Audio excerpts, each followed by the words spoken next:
हो सकती है। क्या आपको डरावनी कहानियां पसंद हैं? तो तैयार हो जाए, क्योंकि सुनील श्रीवास्तव डरावनी हिंदी स्टोरी चैनल पर आपका स्वागत है। यहाँ सुनिए स्पाइन चिलिंग डरावनी कहानियां जो आपको डर और रोमांच से भर देंगी।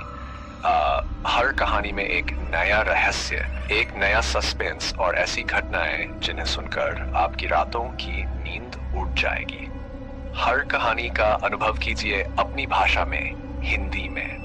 तो डर को महसूस करने के लिए तैयार हैं? अभी सब्सक्राइब करें और हर हफ्ते नई नई डरावनी कहानियों का आनंद उठाएं। सुनील श्रीवास्तव डरावनी हिंदी स्टोरी, जहां डर सच में जिंदा होता है। उत्तर प्रदेश के एक छोटे से गांव में, जहां अक्सर अजीब घटनाएं हुआ करती थी। गांव के बाहरी इलाके में एक पुरानी हवेली थी, जिसे भूतिया हवेली के नाम से जाना जाता था। लोग कहते थे कि इस हवेली में कोई आत्मा है जो रात को चीखती है। हालांकि कोई इस पर यकीन नहीं करता था, लेकिन गांव वाले उस हवेली के करीब भी नहीं जाते थे। एक दिन गांव के कुछ युवा लड़कों ने सोचा कि यह सब अफवाह है और उन्होंने हवेली के भीतर रात बिताने का फैसला किया।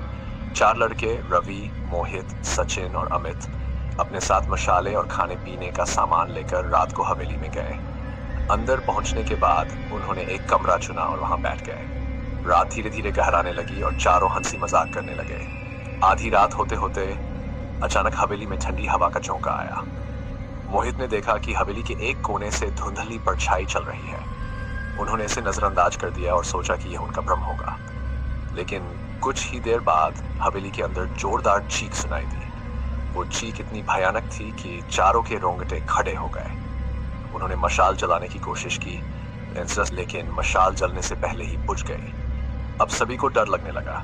जैसे ही वे वहां से बाहर भागने की कोशिश करने लगे, दरवाजा अपने आप बंद हो गया। अब उन्हें यकीन हो गया कि हवेली में कुछ भयानक है। कुछ मिनटों बाद एक बूढ़ी औरत की परछाई दिखाई दी, जो धीरे धीरे उनके पास आ रही थी। चारों डर के मारे ठंडे पड़ गए। औरत ने धीरे से कहा, तुमने मेरी नींद खराब की है, अब तुम इसे कीमत चुकाओगे। रवि ने हिम्मत जुटाई और दरवाजा तोड़ने की कोशिश की, लेकिन जैसे ही उसने दरवाजे को छुआ, एक अदृश्य ताकत ने उसे पीछे धकेल दिया। चीखें और भी तेज होने लगी और हवेली के अंदर अजीब अजीब आवाजें गूंजने लगी। आखिरकार गांव के कुछ लोग, जो उन लड़कों के चीखने की आवाज सुन चुके थे, उनके बचाव में आए। उन्होंने जैसे तैसे दरवाजा तोड़ा और चारों को बाहर निकाला। लड़के बेसुध पड़े थे और उनमें से कोई भी दोबारा उस हवेली की बात नहीं करना चाहता था। उस रात के बाद गांव में ये चर्चा तेज हो गई कि वह हवेली सचमुच भूतिया है और वहां जाने वाले शायद ही कभी लौटते हैं। कभी कभी जिन चीजों को हम नजरअंदाज करते हैं, वे वास्तव में सच होती हैं।